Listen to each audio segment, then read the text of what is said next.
เสน่ห์กะลงมาปะกันแล้วปีแก้วน้องแก้วคนฟังตั้งหลายบทข่าวธรรมะเอามาขยาย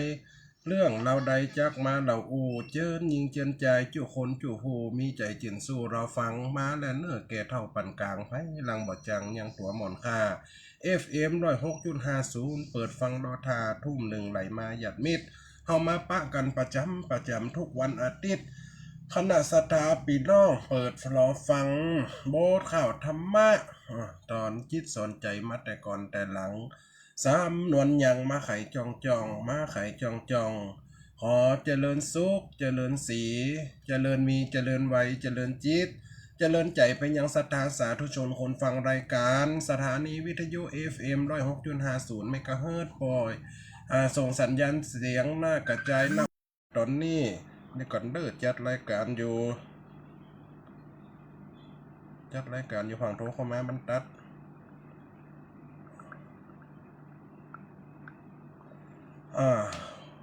ในก่อนปั๊บกับมีคนโทรเข้ามามันตัดไปเนี่ย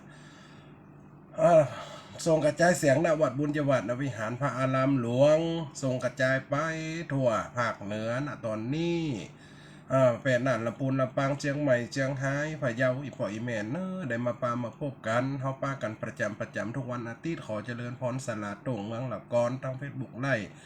อาจารย์นิ้วกะกำยำหัวนั้นนะแม่เพ็ญศรีอาจารย์นัทพงศ์กะเนาะภาษาอังกฤษเนาะมันอยู่ไกลครับใครหันนี่ปอยแม่คนฟังรายการตีได้ฟังกัน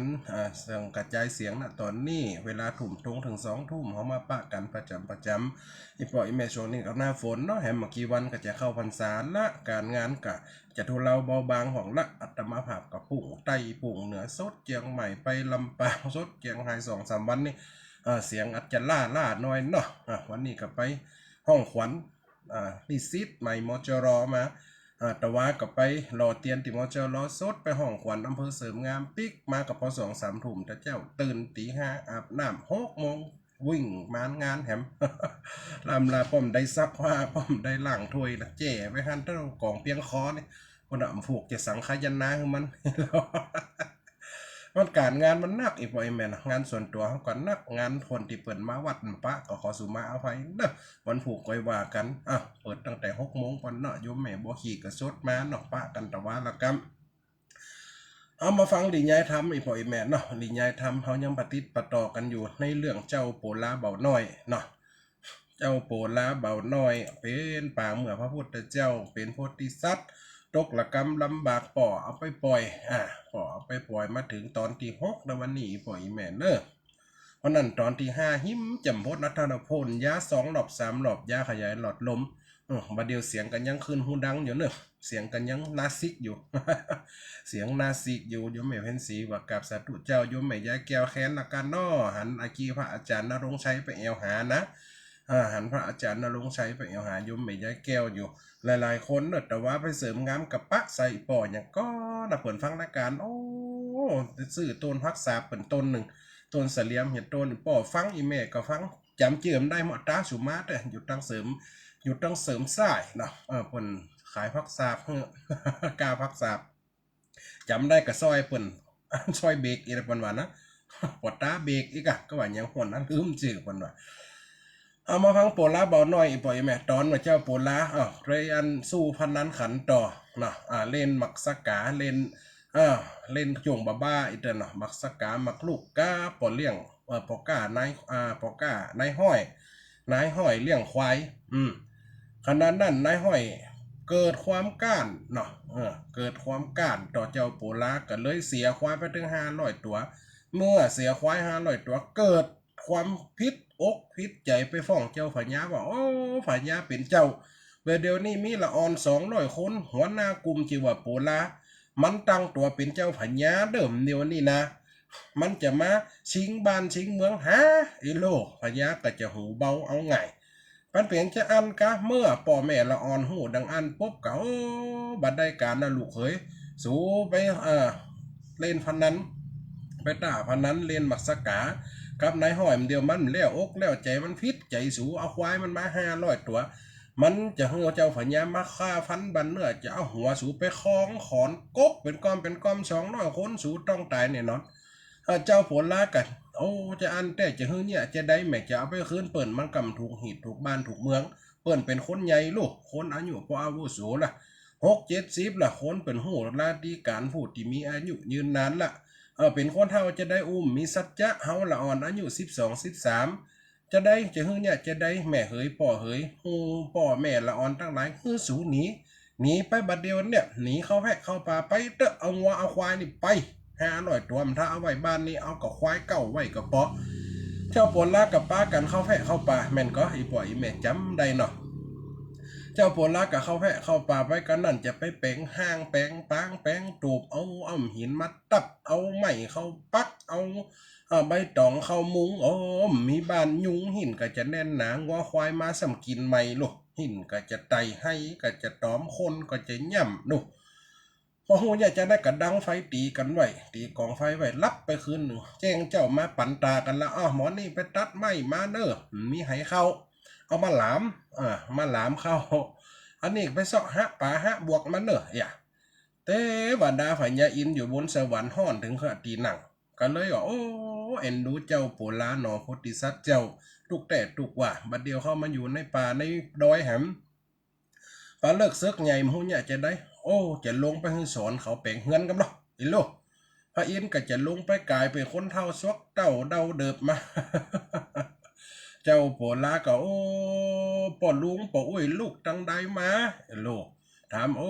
ป่อนี่เป็นศาลาไปเสาะแปลงบ้านแปลงจองจะมีไผมาแปลงหันเฮากะละอ่อนอยู่ตาเฮ้ย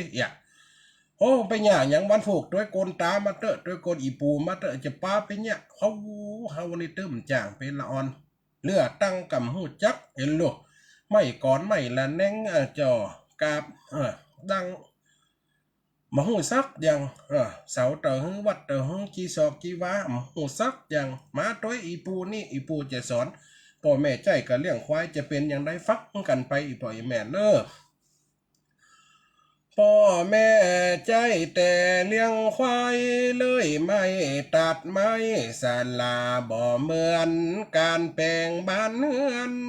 คือแปรย่อดังละแนงฝ่าเศร้าเอาอย่างมาตั้งการจะทำอยากหนักปู่เท่าอินแปงก็มาบอกตักปู่นี้มีเครื่องอุปกรณ์ติดมือมานี่วันผูกจักสอนเพราะเจ้าเดินจรออกหารับจ้างแบ่งบ้านแบ่งเฮือนมาหลายมากกว้างมีความชำนาญยิ่งนัก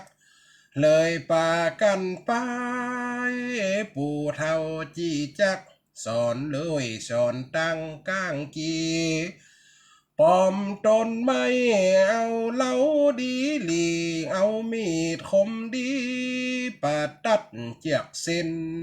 หินหลดตอนสมัยก่อนมันถึงใจปัดตัดเนาะเอาฐานเอามีมา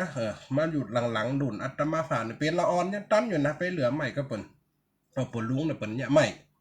ในแพะในป่าเปิ่นนะเอามาเขียนมาอย่างนี้เอาปัดตัดเข้าดิดปาตาเจือกเส้นควานมุยจามดามนักบ่เล่นพระอินเป็นสลาเก้าหลวงพระอินจุยมาเป็นสลาเขาก็ด้วยการอุจาเศร้าเดินเข้าป่าเศร้านายดงสลาพระอินบอกจุดปราสงค์กันจากปอมลงไม่ใหญ่ตนตังไม่ซักไม่แดงกล้าแปลงจักสร้างถูกกาบวนตังไว้อันนี้ไม่แดงอันนี้ไม่เป่าเนออันนี้ไม่แงะอันนี้ไม่ซักอันนี้ไม่สิมันอันนี้ไม่ดีหมีเห็นหรอสอนเป็นอย่างอันนี้ไม่ซักเขียนเนอเห็นหรอออนก็จำไว้ดูเฮาไว้เฮาต้องเลือกเอาดี สอไซเจนเก่าเกได้ถือมาไม่สองป่าไม่แง้มห่างป่าไม่สองนางบอดีใส่บ้านเนี่ยสมัยก่อนคนเป็นสลายต้องหูสลาดตัดบันตัดเฮือนน่ะไม่ครึ่งนึงกะไม่แง้มห่างป่ากะไม่สองนางกะไม่เป็นหูเป็นตาเปิ่มดีเอามาไม่ปั๊มแล้วเสียงมันดังเอ็นว่าเสียงมันให้เปิ้นกำเดียมาใส่บ้านมันจังเป็นแม่นางปั๊มลงมาปุ๊บไข่หัวแคกอยากเพิ่นว่านะอันนี้ตามที่ได้สืบได้เฮียนได้หูมาอัตมาภาพนี่จะจดบันทึกไว้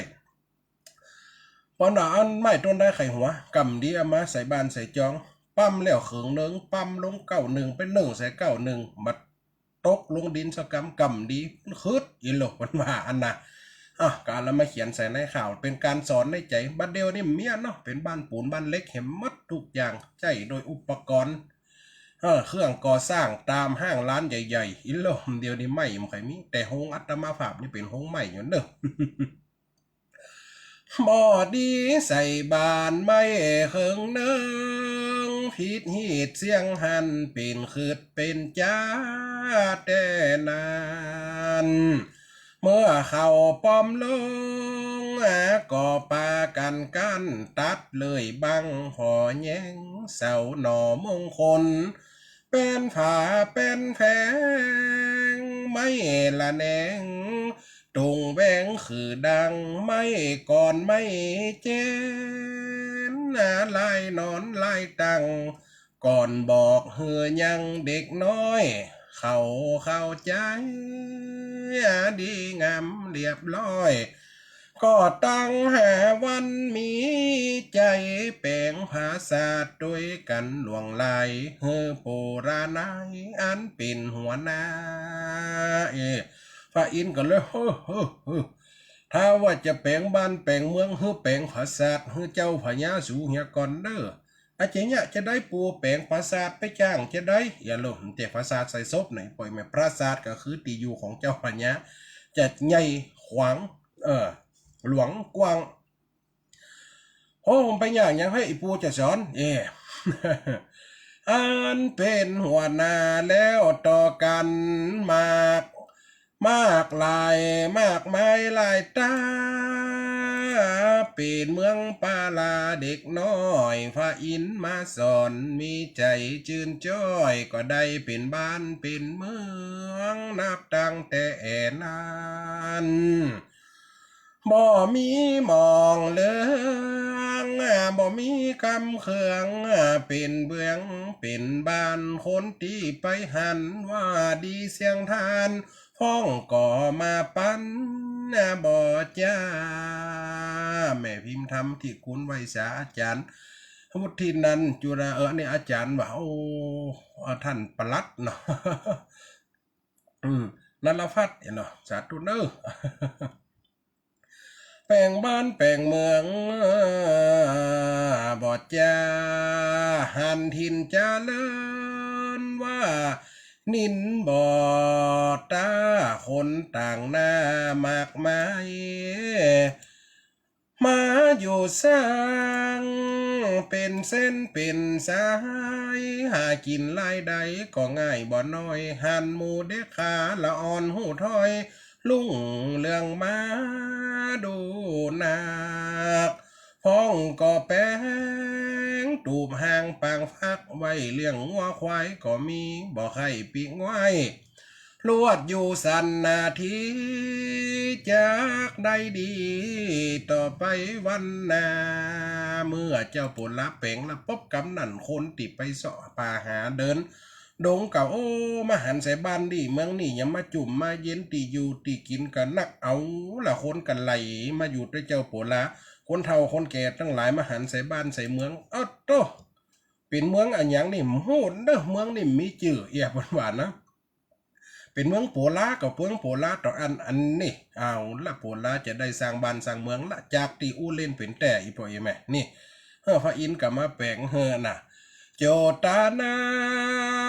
โปลาบ่าวน้อยเหียนย้ายลำถอยด้วยหมู่สหายพ่อแม่พี่น้อง ไล่เฮือหนีไกลกว่าอันตรายมีไฟถูกต้องเล่นเป็นพญาบ่หูผิดทองอันแนวกองเมื่อนั้นพระอินทร์สาวานโปรดเจ้าเจียงจานมาช่วยสร้างบ้านแปลงเรือนสุขเตียงเต้าแห่งห้องสาเทียนหลายปีวัน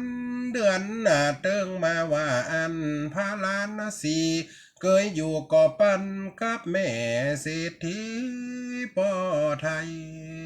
ยมปีก้อยคำปันแล้วไว้สาอาจารย์เจริญพรเนอะไฟคำค้นนะ คิดยาเอ็นเนาะคำค้นหนึ่งอาจารย์แบ่งในจังปีกะเนาะ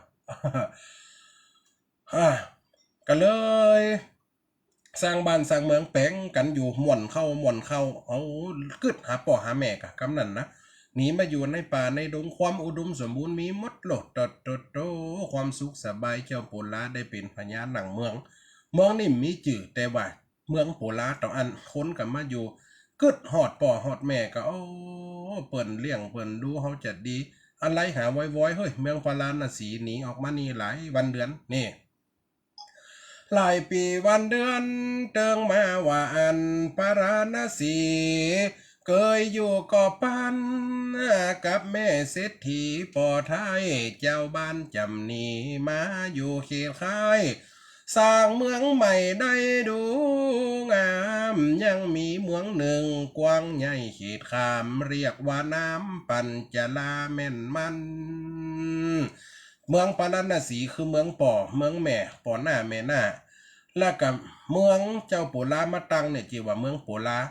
แล้วยังมีเมืองหนึ่งชื่อว่าเมืองปัญจลาเมืองนั่นจะเกิดอันยังขึ้นไอ้ป่ออีแม่หลายวันเดือนผ่านไปนี่มีนามว่าปัญจลาแม่นมันกว้างลาโหใหญ่โตเสียงทานพญาผู้บ้านนางเก้ามีปัญหาในใจนั้นเล่าอยู่เตรียมเฝ้าผู้คนใครตีกินเมืองมีเกียรติแก่ตนหมายเกณฑ์ไผ่พลมาคิดออกเขาเบ่งศักดิ์ศรีชาติลูกเงาจักตีกินเมืองวาดว่าเต้าว่ามีเมืองปัญจระหรือว่ามันปัญจระนครมีพญาปกครองบ้านปกครองเมืองมีใจไข่ตีเปิ้นห้องว่าล่าอาณานิคมหรือว่าล่าอาณาเขตจะไปตีเอาเมืองน้อยๆอีปล่อยแม่ตีเอาเมืองน้อยๆมาเป็นเมืองคืนของตัวถ้าเมืองน้อยๆนั่นบัญยอมก็จะฆ่าขวางหมดอย่าเมืองใดแป้ตัวเป็นเมืองแป้ถ้าว่าใดปุ๊บเนี่ยให้เนี่ยนาเลี้ยงหมูเลี้ยงไก่ปลูกฟักปลูกไม้ต้องส่งบรรณาการใส่รถใส่ล่อมารถนี่คือรถม้านะอีบ่อยมาใส่ลอกก็คือใส่เกวียนมาเอามาส่งเมืองใหญ่ขึ้นไปขึ้นมากูจะไปตีกินบ้านกินเมืองแต่พญานเนี่ยมีความฉลาดถ้าว่ากูจะเอาหยกสับตับซึกไปใส่อันบ้านใส่เมืองน้อยๆเมียเขาหูเรื่องลูกน้อยเขาหูกำหูความไปฆ่าไปแกงเปิ่นกับเป็นบาปเป็นกรรมบัดได้กูจะจัดการตั้งปัญหาขึ้นมามองปัญจลาเนี่ยนะพญาก็เลยตั้งปัญหาขึ้นมาว่าจะเฮ้อคนใดแก้ปัญหาใดก็จะยอมยกสมบัติให้เหมือนกันถ้าได้เมืองใดซูมได้ก้านต่อเมืองปัญจลากำนั่นต้องส่งบรรณาการเฮ้อมาเป็นเมืองขึ้นนี่เบ่งซักเบ่งสีชาติลูกเงาจักตีกินเมืองวาดว่าเฮ้อเข่าฟันยิงเมืองปิงหลุมฟ้าคนก็ความหน้าไปปันจริงเรียกร้องเสนาชากันมาพันธนันดังคำอ่านอ้างเฮ้อไปเป่ายังแคว้นวังกู้สร้างกู้คิดวางการไว้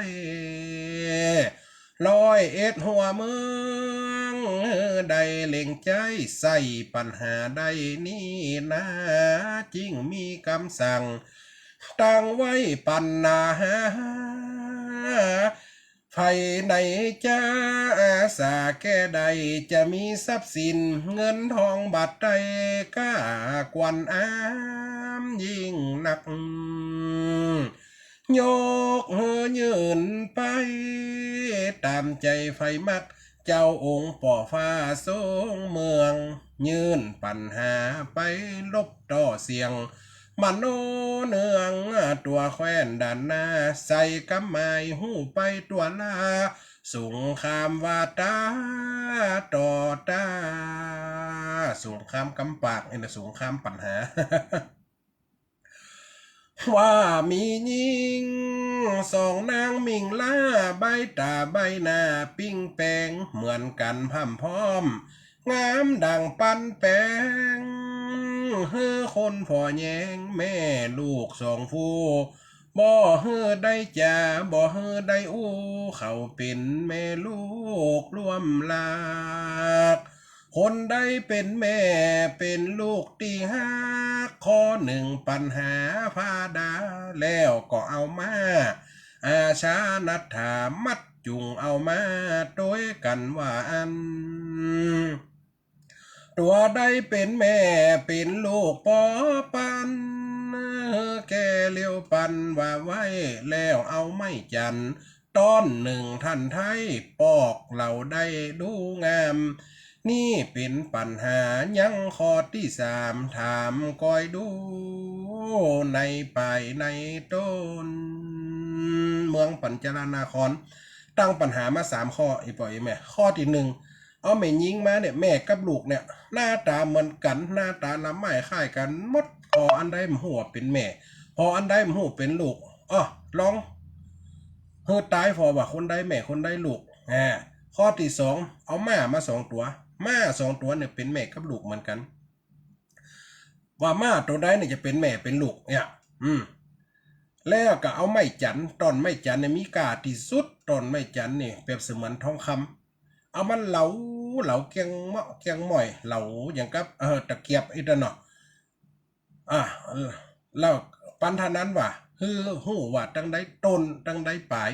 ถ้าเมืองใดแก่ใดกูจะยกสมบัติฮือถ้าเมืองใดแก้มใดกูจะเอาบ้านเอาเมืองเอาสมบัติเอาทรัพย์สินเงินทองของมีกาเอามาใส่เอามาไว้ตีเล่มตีสางเมืองแห่งกูพญาปัญจาลาบักสู้บาลบบาฆ่าบาฟันบาแตงแต่ใจปัญหาอันเนี้ยนี่เจ้าผลลาจะเป็นคนแก้ปัญหาได้มันได้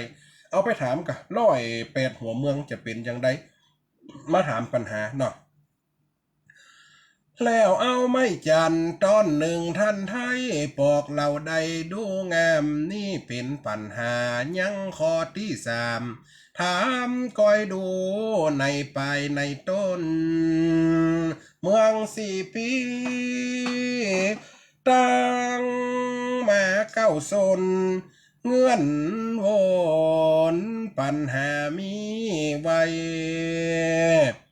ใจเหล่าเสนาอาสาขามใจเมืองไก่ท่านีไปถามเป็นข้อสักสี่ถ้าว่าบ่มีกำแก่ตอบได้เสียสมบัติเข้าของไตถอยเงินคำท้องสินทรัพย์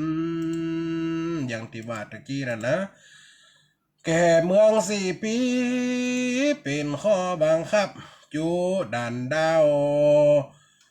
เมืองไตนี่เอามายกให้เมืองปัญจลา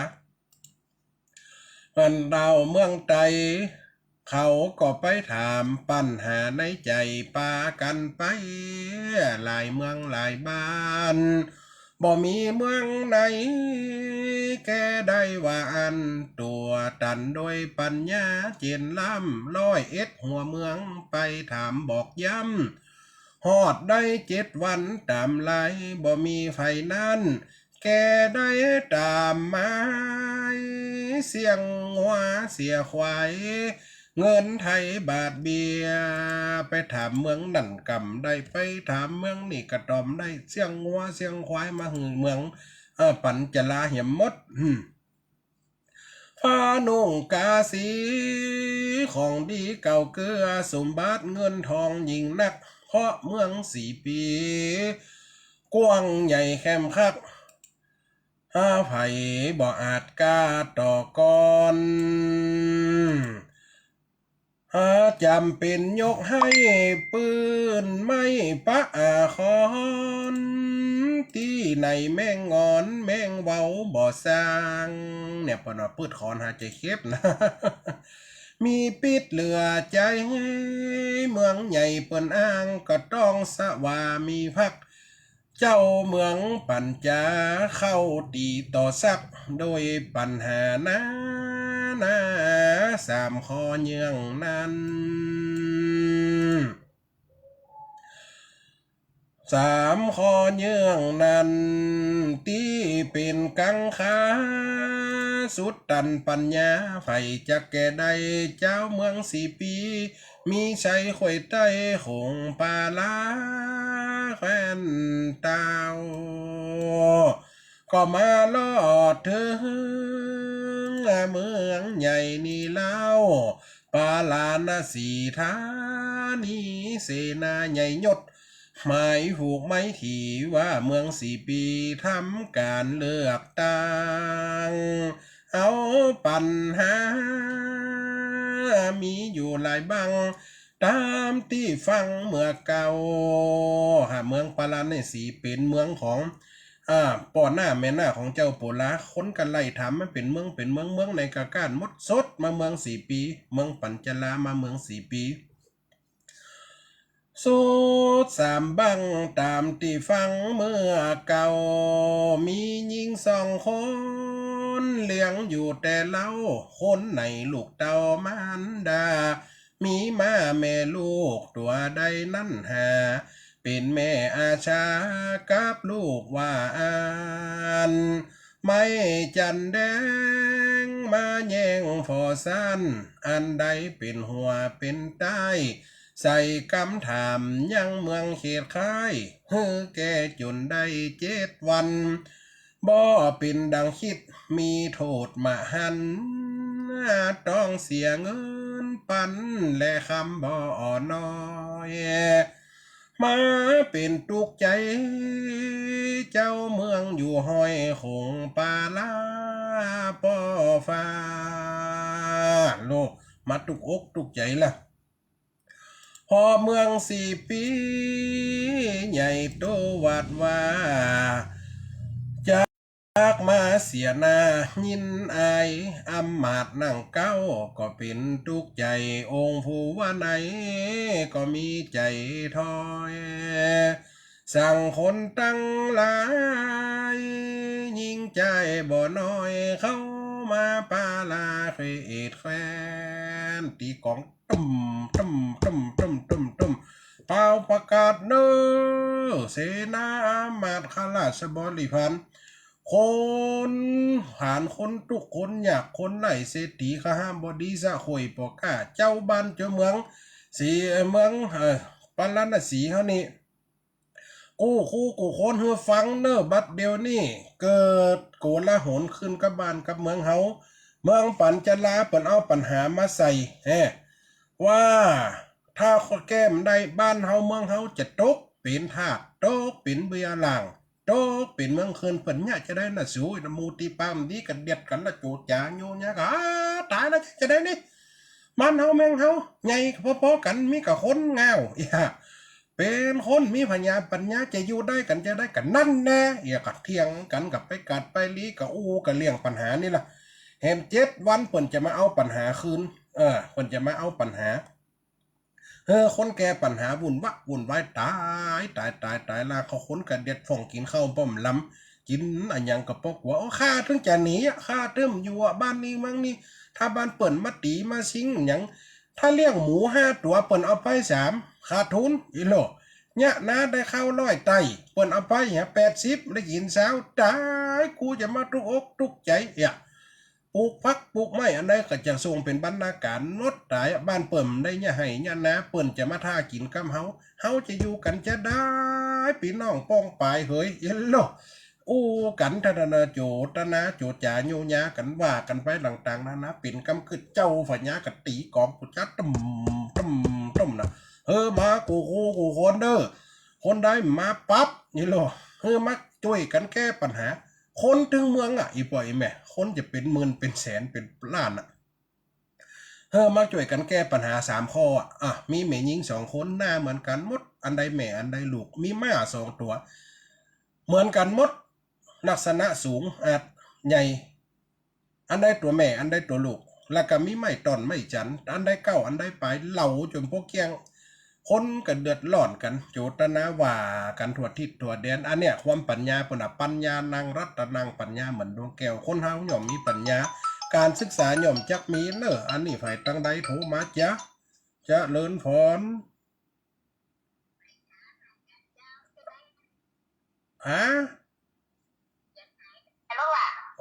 แสดงว่าขึ้นไหนขึ้นบางเหนือกะ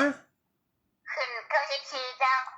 แสดงว่าริ่งปุ่นรุดจะริ่งใหญ่เฮาริ่งใหญ่นิ่มรุดแสดงว่าสถานีต้องเวียงปะเป้ารุดล่ะเจ้าอันนี้เปิดฟังกันอยู่เนอะตะกี้รันพระจันเจเกือบเนียนข่าวกับเพลงจูกันหนุนบ้าวันไว้แสดงอันนี้แสดงว่าสถานีเฮานี่ได้อยู่สถานีเวียงปะเป้ามันโหลดนะจ้าก่อยฟังกันติดหน้าเด้อแต่ยินเด้อเสียดายพี่น้องวังเหนือได้ฟังวังเหนือเวียงปะเป้าแม่ขจารแสดงว่าขึ้นถ้าเวียงปะเป้าเรดิโอหรือว่าแม่ขจารโมเดิร์นอาจจะลุดเนอะอันนั้นต้องสถานีอาจจะมีปัญหาเนอะอันนี้ตั้งเชียงใหม่ลำปางได้ฟังได้อยู่ต่อกันไปอีปอยแม่ต่อกันไปแฮมว่าเนี่ยจะมาแก้ปัญหาห้องกันถ้าเราห้องกันมาเสียงบานเสียงเมียงเต้าละอ่อนตอนแตนเท่าหอกหัวเราหัวล้านมาหมดตั้งใดแฮมหมดจะเลินพรอันจะได้แม่ฮัลโหลกับนมัสการเจ้าท่านอาจารย์สาธุยมแม่ท่านมหาสมชาติบอกว่าท่านอาจารย์ในประกาศให้จิมวันถูกไปยมาตักบาตรบ้านยมแม่กับแก้วเขาอาจารย์เจ้ามาฝากอาจารย์ท่านเป็นนี่จิมเนอร์ยมแม่กับแก้วเพิ่นจะมาตักบาตรที่บ้านกล้วยนะแม่ล่ะบ้านกล้วยหัวฝายบ้านกล้วยหัวฝายบ้านแม่กับแก้ววันนี้เปิดว่าผมได้จัดรายการผลลูกฟ้าได้จะประกาศให้เด้อสาธุเนอเจ้าสาธุเนออันนี้เรื่องงานประกาศเดี๋ยวไม่ได้ให้รายการเนาะอีเมลเนาะดูก็จะลืมเห็นแล้วเนี่ยก่อนเด้อฟังโทมัสทักหลายเดือนนะสาธุเจริญพรฟังโทมัสเดือนเด้อแสดงว่าคืนมันรุดบางตีก้าอันนี้ถ้าคนได้คืนรุดกับฟอทั้ง Facebook ไล่ก็ได้เด้อเอานั่งคืนรุดได้จะสาธุเจริญพรสาธุอาจารย์สาธุยมแม่จะปิดตาอยู่ตลอดเลยเจ้าสาธุอีแม่ย่ำถึงเวลาโทรเดี๋ยวเนอะตะกี้น่ะเปิ่นคืนเปิ่นรุดเปิ่นโทรมารายงานสาธุอันนี้ไม่สวยนะแม่อยู่ไม่สวยแม่ก็แม่ท้ามันก่อนจ้าแม่ท้าบ้านแม่ตีว่าจับเอาแมวข้างถนตายที่บ้านมีเกลือนั่นแน่สาธุโยมแม่ขอให้เจริญเด้อสุขภาพแข็งแรงสาธุแม่เนอะนี่แม่มาจำจบเนอะเดี๋ยวฝั่งโทรเข้ามาเดี๋ยวสอนมาเป็นซีบสายเอายุติการโทรกันอีเมลเนอะเพราะว่าตะกี้อีแม่โยมแม่เลื่อนวังเหนือไม่เลื่อนเซนต่อเป็นว่าขึ้นตั้งปุ่นรุดบัดได้ยินอีหรอให้ฮันนั่นเดียวนี่นะให้ดันฮันนะฟังกันลังม่วนฝั่งโทรเข้ามาถึงในอีเมลเนอะยังไม่เหลือเวลาอีก10 นาทีนะจ๊ะ10กะมันจะได้หาจัตุเจริญพรสาธุเจ้าลิ้นแบบนี้ละอาจารย์ดีแล้วนะเจ้าดีละย่ำแถวหน้ากำเตี่ยฟ้อนฮะนะก้าทางวังเหนือได้ละเด้อเพียงปะเป้าได้ละสถานีอาจจะมีฝนตกอีกบ่อยไหมมันตั้งเฮามันฝนตกห้องนะเอากล่าวถึงเจ้าปวดละจะมาช่วยแก้ปัญหาได้มันได้เจ้าบ้านเจ้าเมืองกันไหลเข้าไปพญาเจ้าเมืองพญาเจ้าเมืองปราณสีก็เลยว่า เดี๋ยวนี้มาช่วยกันแก้ปัญหาถึงหัวงอกหัวดำหัวหลอกหัวล้านมาด้วยกันหมดอีเหรอ แล้วคนใน Google พอละไอ้เหรอฟ้องกับไปเสิร์ชไว้ในอินเทอร์เน็ตพอละปัญหาอันนี้มันจะตอบว่าจะได้คนใดกับหูเลี้ยงลูกเลี้ยงหัวมุดแควดมดตายเก่าหัวตั้งปีนดูวาดด้วยกับเก่าด้วยแต่นะมันยามเนาะ ก็เลยแก้ปัญหามันได้เสนามาตั้งหลายกันหน้ากับง่อมกลางแง้มล่ะเจ๋งเนี่ยจะได้เนาะ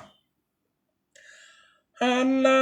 จากมาเสียนายินอายอำมาดนั่งเก้าก็เป็นตุกใจองค์ผู้วันในก็ใจบอดถอยสั่งคนตั้งหลายยิงใจบ่นน้อย เข้ามาปาลาเขตแคลนเฮือแก้ปัญหาบ่สมดังแม่นก็ตกเป็นค่าตังเมือง คนไหลลาดาดใจวันปุ่มเปืองเจ้าบ้านนั้นเนืองทุกใจสุขต้องต่างก็ตันใจ ไปทั่วเขตห้องคงปานลาเดี๋ยวนี้มีวันหนึ่งนะนอลาหลีกลี่ไปสร้างเมืองใหม่ในดงมีความอาลัยจิตใจป่าทรงปากันแอวลงบ้านหลังแห่งเจ้ากันนั่นเจ้าปุลากรรมกึดหาพ่อหาแม่จะได้ปิกมาเอาหาพ่อหาแม่นะหายไป3 เดือนไปอีปล่อยแม่สหายโปลาปากันไต่เต้ามาหามันดาปิกงวายหมู่เด็กตั้งหลายปากันบ่อไล่เอาของหาได้มีมาจักไปฝากพ่อแม่ปิดตาจิ้นกวางฟันมาฟักไม่ใส่ยาของแห้งของตายก็สะเพาะหน้าไปฝากกาวาเฮือนเก้าเขาตั้งหลายอดเอามาถึงหลอดเข้าเติ้งตันต่างเอินหาป้อและแม่ของกันก็หักปบปานเฮือนมองเศร้าซอยอีป้อโลอีมาอยู่บ้านก็อย่าลูกเจ้าทั้งหลายที่วันนี้ไปอยู่ในแพะในดงน่ะ200 คนน่ะนะอีป้ออีแม่ได้กวางมาได้ขากวางกับแบกขากวางหมอนั่นได้กินฟันอย่าแปลงเป็นจิ้นส้มมาเรียบร้อยอันนี้กับปั้นตองฟักไม่ใส่ย่ามแข้งเขียกุลามพริกหอยน้อย จะเอามาฝากป่อฝากแม่3 เดือนไปมันได้ไหมเอาครับป่อหาแม่แม่เฮ้ยป่อเฮ้ยอยู่บ้านก็มีไผสักคนอย่ามามองแซบหมากับมาเฮาเนี่ยจะได้บ้านเหลียวตั้งนั้นจะไปถามป้าตากำอยู่ไปถามป้ามีกำหันไปถามป้าฟันกำปะโอ้กูจะไปถามไผนี่มีเหม็นมอนหันคนนั่งเกี่ยวหมากตะเท่าเสียงป่อ90ไปตำหมักกกนะอุ้ยยืนอย่าหน่อเอินหายเหรอผมแม่ตาอ่อนสมุนเจ้าโปลากะมาอย่างละอ่อนตอนแตนขี้เป็นแกนขามขั้วเหรอถามแม่นกะอีป้ออีแม่ตาย้ายไปไหนหมดมอนผัญญาเจ้าเมืองมึงเดี๋ยวนี้เกณฑ์กันเข้าบ้านเข้าเมืองหมดเดี๋ยวนี้เมืองปันจะลาเปิ่นจะมาตีเอาบ้านเอาเมืองเปิ่นเอาปัญหามาใส่3 ข้อพญากับเก่าหัวทั้งปีนเดลิ้นซอกแงกขนำได้สักอย่างแล้วก็เสนาอามาตย์เนาะตันเฝิงอย่างเบิ้งมอมเดเนี่ยได้สักอย่าง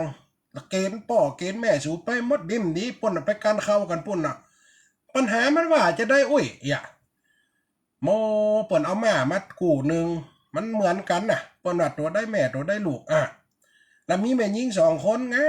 มเต่าด้วยกันว่าคนได้แม่คนได้ลูกอย่านี่ถ้าจะเอาผัวเจ้านี่มีลูกอยู่พ่อเต่าแม่แล้วเอาไม้มาแหมตอนหนึ่งเป็นไม้จันอันได้หัวอันได้หางแล้วแล้วตอมได้กูใช่ไหมกะนางเสียมหูสักตัวให้หรอเท่าปันอีกูยังแก้มได้หมออันเสนาอามาตย์ของเจ้าโปลัดดีเที่ยวหัวฟอแล้วก็ปัญหาปันอีมันเป็นอย่างเฮ้ยมอกไฟญาโปลาของข้าเนี่ยนะ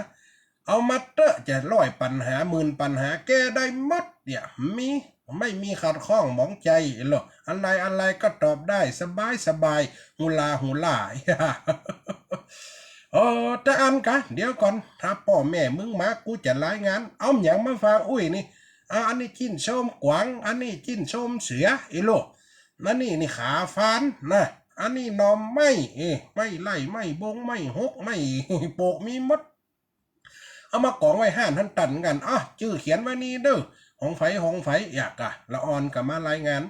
โอ้เดี๋ยวพ่อแม่สูมาออกจากใบห้องในเวียงในวังมาก่อนครูจะบอกเด้ออย่าอุ้ยจะบอกเฮ้อเด้อโอ้เป็นจะได้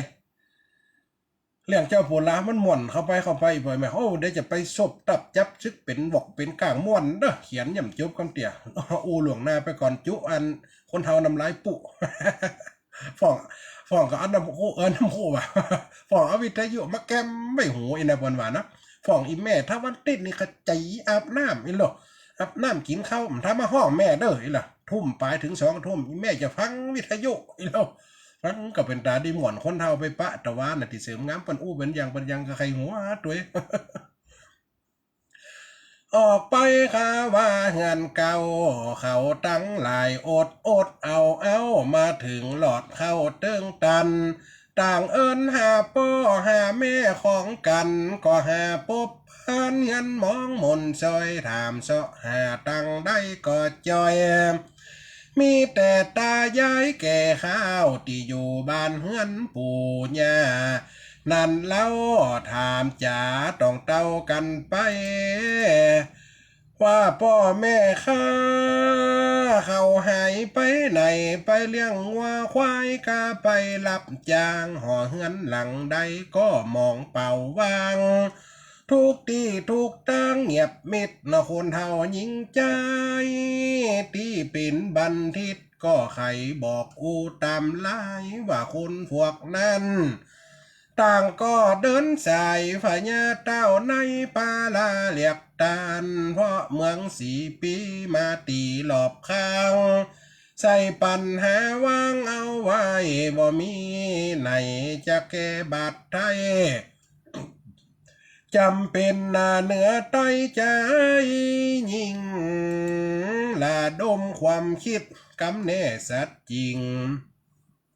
คงเสียจริงบ้านเมืองแห่งข้าหมู่เด็กตั้งหลายก็ชาเพาะหน้าไปหาเข้ากาเมื่อนา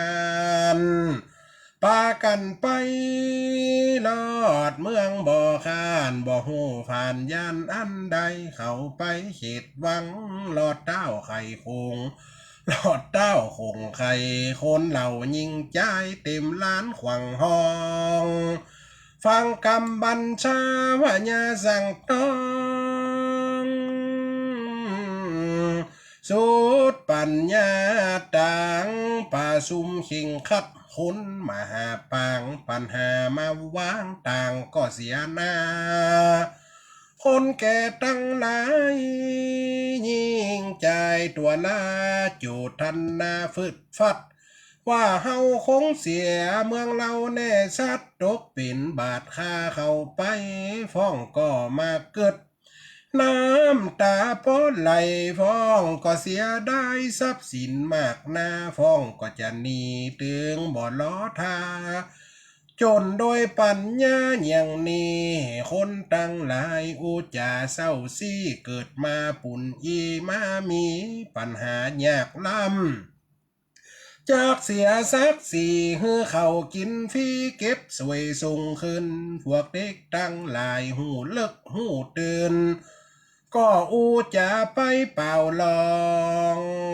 ไอ้2 คนน่ะที่เอาของมาส่งพ่อส่งแม่กระชดเข้าไปในเมืองในวังน่ะมันหย่ำยังกันเต่าเอลฟอร์อีโลตัดคนเท่าวันนี้มันฝาซูมกันฝาซูมจะได้ไม่ไฟปากสักคนเห็นหรอถ้าอย่างบ้านเฮากองฝาซูมแม่นก็อีปล่อยแม่ฝาซูมเด้อจะเตวิหารจะกินจะทันข้าว่ามันท่าเนี้ยวิหารก็ดีอยู่เนาะลังค้าก็ดีอยู่หัวมันก็ซ้อมอากาศนะฟ้องกัดตึงจะเอาเนาะตามใจข้ามสุนใจเนาะบ้านเฮาฝาซูมยังกะจ้างตึงแต่เดียดกันตั้งเต็งแต่อันนี้อย่างคนเป็นหมื่นเป็นแสนประชุมอย่างได้กันมีไฟปากไฟยากันหน้ามองหน้าอย่างเสียหะคนเท่าหวานแปลงหน้าเศร้าขี้ดักแดดท่านเต้าหน้าหมองสักตอกปัญหาอันได้กะแก้มได้เนี่ยอันได้สูญำว่าคนนั้นกำโหจะเนี่ยจะได้จะแก้ปัญหาจะได้ละอ่อนกันเลยอดใจมันได้น่ะยืน ฟังยืนฟอหันน่ะก็เองเข้าไปน่ะยืนเข้าไปเต้นเตะจะอาสาขาถีบโลฟังจะว่าจะได้เนี่ยหูเลิกหูตื่นก็จะไปเป่าล่องว่าข้าเดชเจ้าฝ่ายาเต็ดต้องกำตีสุกต้องมีมาไว้สาฝ่ายาเป็นเจ้าเนี่ยอย่างกันนะมองต้องเศร้าปัญหาอย่างนี้บ่ยากเหลือตาตามฟังมาบ่ยากสักหน่อยเขาเด็กละกาได้จ่าที่ถ้อยเอิ้นกันไปบอดจ้าข้ามีฝ่าญาณเป็นป่อฟ้านั่นแหละที่ละพนท้าอาสาตุเอาไหนไว้สาครับเจริญฟอนยินดีนะลูกเด้อ ไอ้ยังจ้าวันนี้โทรเจ้ากันถ้าสาตุเจริญพรไอ้แม่ถ้าคนใดจะโทรสักเบิดก่อนเด้อเอาวิทยุลงก่อนนะจ้าเดี๋ยวมันจะเสียงสะท้อนเริ่มค่อยหู้เรื่องละเจ้าโปละมาตัดตึกนี้ก่อนก็ได้เนาะมันก็เวลากับขสั้นสิทธิ์คนเท่ากับใครอู้เนาะเจ้าโปละสดเข้าไปเต็นเตะอันลูกน้องเจ้าโปละปัญหาหมอกอีขี้เขี้ยวก็หายหรอกละออนวันนี้มาซบประมาทกูใหญ่อายุเมื่อปันอีกูลวกมาปันอีโหมดเกินมาจาก60 ปี70 ปีเป็นแถวพญาเสนาอามาตย์กูย่ำหูถ้อยหูความใหญ่มาเป็นคนปันอีกูยังแก้ปัญหามันได้สูติไหนมาโอ้จ่าเหลือนี่กำนั่นคนจะโจทนากันละคนจะโจทนาว่าความกันละออนก็เลยสอนเฮียน้อยเนี่ยนะปนาละออนสอนคนเฒ่ามันมีแต่อีปล่อยแม่ฟังนะเพื่อได้สาระหนึ่งปนว่าตอกหนุ่มมัดไม่แก่มันแม่นก็อีปล่อยแม่บัดเจือเตอะเอาไม่บงแก่มัดไม่บงแก่มันจะอยู่ได้ก็บัดได้ไม่บงอ่อนต้องเอาตอกอ่อนมัดไม่แก่คนเฮาเนี่ยปนจ้างเท่ายังหูหย่ำหวงเท่าปันใดลวกปันใดฉลาดปันใดเปิ้นว่า1 เท่า 1 เท่าจ้างเท่ามันจังหย่ำหวงอันนี้มีแต่ก็อีปล่อยแม่เป็นจริงก็คนเฮาเท่าแก่ปันใดกะจังมีวิชาความรู้ถึงจะเป็นครูบาอาจารย์ผู้ที่ฉลาดเมื่อเฮาแก่สังขารไปเนืองหูจ้าตาจ้าปัญญาก็เริ่มทดถอยไปบ่เหมือนหนุ่มละออนรุ่นใหม่เฮาจะไปขางเขาไปเนี่ยละออนวันนี้จ้าบัดดีเนี่ยจะไปทำทุกเนี่ยเตือนได้เป็นบางอย่างคนเฮาต้องละให้เขาของปัจจุบันเฮาพอถึงวันนี้เทคโนโลยีห้อมเปิ่งเขามันได้เงินลูกละออนนะเงินเดือนคนเฮาเข้ามาเนาะถ้าโอนเข้าในแอปไม่มือถือไผเป็นคนไปถอนเ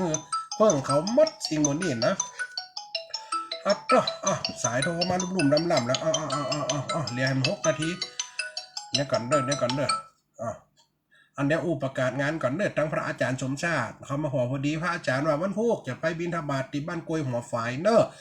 คณะสัทธาเวทวงศ์ละวงของเขตตั้งบ้านหัวฝายกล้วยแพะกล้วยม่วงกล้วยหลวงแถวนั่นถ้าคนใดจะไปใส่บาตรพระอาจารย์พระมหาสมชาติเด้อพระอาจารย์ว่าจะไปบิณฑบาตบินนิ่มใส่ปีกนะบินนิ่มใส่เกิบ ถ้าบินเจ็บๆน่ะเป็นนกบินตุเจ้าน่ะบินใส่เกิบด้วยพระอาจารย์จะไปกุมบาตรเนอะอีบ่อยแม่ไผจะมีเจตนาจะใส่บาตรกับพระอาจารย์เนอะวันพุธเนอะก็เชิญชวนอีบ่อยแม่คนเฒ่าคนแก่คนฟังรายการสถานีแขวนหั่นจิกันบอกกันทั่วหั่นฝ่องได้ฟังผมได้ฟังวันพุธทางพระอาจารย์มหาสมชาติจะไปบิณฑบาตคนเมืองบอกกุมเนอะไปกุมบาตรหั่นเนอะไผจะไปเล่ามาตึกนี้ก่อนอีปล่อยแม่เจ้าโปลาย่ำป้าเถอะนะป้ากับลูกน้องเจ้าโปลาก่อนอาสาขาทีบลูกมันถามลูกฟี่สักหน่อยให้เป็นบ้านเฮาเปิ่นจะว่าเนี่ยยำถามหัวถามหางก่อนอยากปากฝัญญาค่าเก่งละอ่อนจะสอนคนเฮาในเรื่องนี้ฟังไปหม่วนไปอีปล่อยมันเป็นปริศนาธรรมนะจะว่ามาได้อาตมาภาพได้ก่อนได้ใกล้ได้เขียนเอาธรรมเก่าโบราณมาเขียนเป็นข่าวเพื่อมาบรรยายให้อีปล่อยแม่ได้ฟังได้หูได้เข้าใจแบบทีทวนได้แบบถึงกรรมบ้านเฮาเนี่ยจะได้เข้าง่ายถ้าเป็นกรรมทำเนี่ยบางทีมันก็เข้าใจยากดูลาอันนั้นตาอันว่ามันเป็นกรรมเลิกเข้าไปแหมเอาจากทำเนี่ยมาเป็นกรรมข่าวมันก็ใกล้กันนะข่าวทำข่าวเนอะอีปล่อยแม่ได้ฟังกันเปิดสายหน้าไม้เหี่ยกรรมลุกเหลือเวลาแหม6 นาทีที่จะหมดปิดรายการโทรเข้ามาเมื่อกี้มีไฟบ้างเนาะ สาธุเจริญพรอาจารย์ตังเวียงปะเป้าดีแหละพอสมควรครับ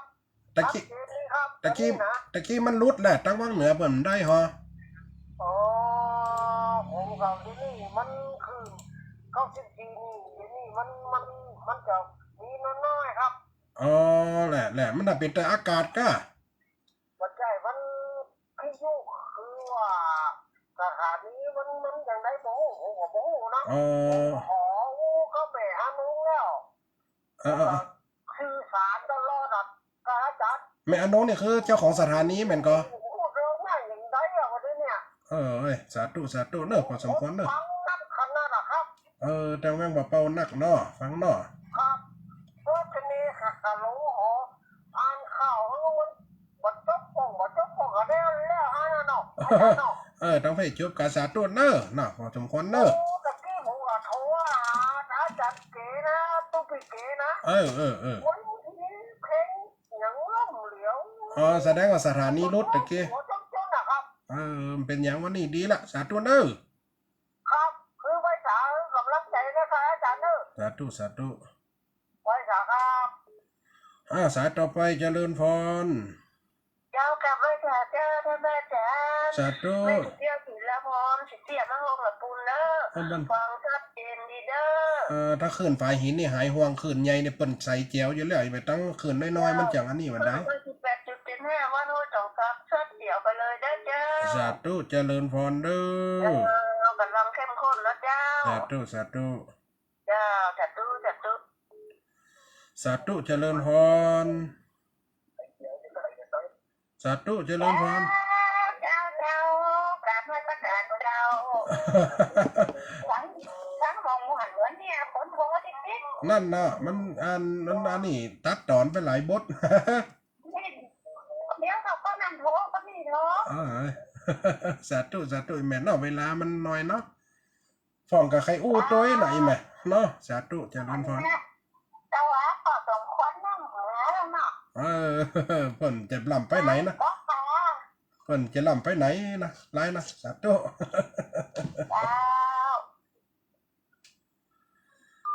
ละตีละตังเนาะอันนี้มันอาจจะติดขัดหน่อยโยมแม่เทียนแก้วหนองยางเมท่าแม่ฟังอยู่เนอะสาธุเจริญพรโยมแม่ท่านผู้ว่าฟังอยู่เนอะโยมแม่อย่างก็อัมพรบุญมาปะบันแท่นดอกไม้จอมตองเนอะสาธุเจริญพรสาธุโยมแม่พรเนอะสัตว์จีนอันนี้ขึ้นเชียงใหม่นี่เปิ่นบะมีอันติดขัดไฟนั่นน่ะไฟหินนี่เปิ่นมีติดขัดเปิ่นขึ้นใหญ่ลูกแต่ขึ้นน้อยๆมันจะมีน้อยเพราะว่ามันจะเป็นฝนฟ้าอากาศด้วยเนาะเปิ่นปิดเปิ่นกว่าฟ้าสาธุเจริญพรหน่อยแม่เนอะฟ้าห้องกับปิดสาธุเจริญพรแหมสายหนึ่งหมดเวลาเด้อสาธุเจริญพรจ้ะแม่ภาษาสุภาพได้ทางอาจารย์สาธุตั้งสันซ้ายเนาะได้โทรหาฟังอยู่สันซ้ายฟังอยู่นะเจริญพร88 88นะ85 นาที58 นาทีสาธุเจริญพร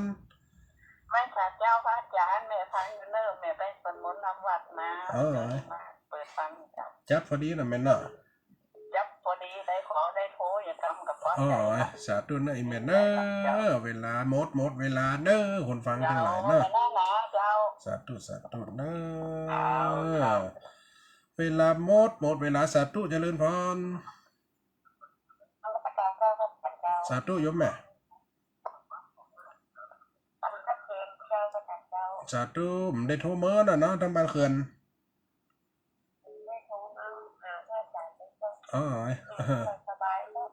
ใครสบายหน่อยเป็นยังเป็นวัดเป็นไอเนี่ยเนาะ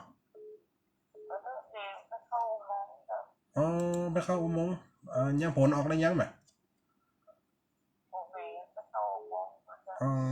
คุณพระคุณเจ้าหักษาเนอะเอาคุณศีลคุณธรรมหักษาแม่เนอะเจริญพรเนอะอยู่ดีสบาย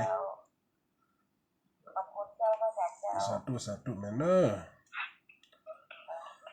หมดเวลามดเนอะอีปออีแม่เนอะหมดเวลาแล้วคนฟังรายการขอส่งสัญญาณอุจจาปักป้อนพอนาฬิกาไหลมาหลิงคอนสุดดังนาจรนัดพบวันนี้ลาไปวันนาข่อยโคบบรรจบในเวลาเรื่องเจ้าโพลาบัดจบแต่นาล้อพี่น้องศรัทธาฟังแห่งติดหน้าฟังแห่งติดหน้าเจริญพรเนอ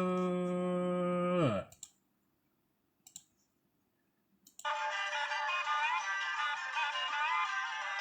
สาธุเจริญพรเนอะเนี่ย2-3ท่านเนาะอาจารย์เนอะสาธุเจริญพรดีแล้วเนาะ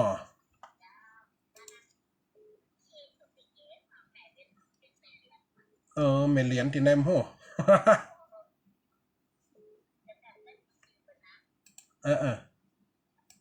สาธุเนอะแม่เนอะเจริญพรเนอะสาธุเนอะเจริญพรสาธุเจริญพรเนอะ กับน้ำมันสตาร์เจ้า สาธุยมแม่อ้อย เขาคนดูกัน ฮักบรรลุกันวันนี้บุญว่าอยู่ห้องมองหัวตา หัวตามหลังเนี่ย แต่กำลังเข้าเลี้ยงเข้าละเอาละได้ลืมเหี้ย อันนี้ว่าอันอยู่ถ้าเป็นเราไม่ต่างกั สาน ธุเจริญพรเนอะ